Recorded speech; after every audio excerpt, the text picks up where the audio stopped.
அவருடைய காலுக்கு செருப்பாகவாவது இருந்து அவருக்கு கடந்தீர்க்க வேண்டும் என்று நினைக்கின்றேன்.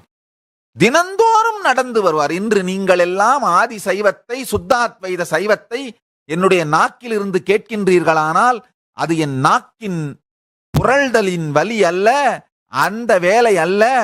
அவர் கால் தேய செருப்பில்லாமல்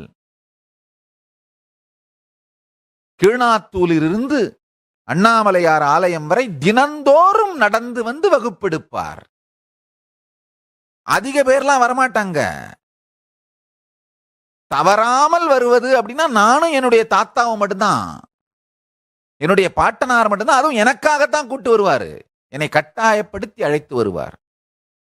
இந்த உண்மையையும் சொல்லிவிடுகின்றேன். எல்லா நாட்களும் நான் விரும்பி ஒன்றும் போயிடல, நான் கட்டாயப்படுத்தப்பட்டேன். அதற்காக நன்றி கடன் செலுத்துகிறேன். என் பாட்டனாருக்கு நன்றி, வித்வான் பாண்டுரங்கனார் அவர்களுக்கு நன்றி. பாண்டுரங்கனாருக்கு திருவுருவச் சிலை வைத்து என்றென்றும் அவருடைய நினைவை போற்றி அவர் பாதங்களை வழிபடுவதுதான் அவர்களுக்கு நான் செய்கின்ற நன்றி கடனாக இருக்க முடியும்.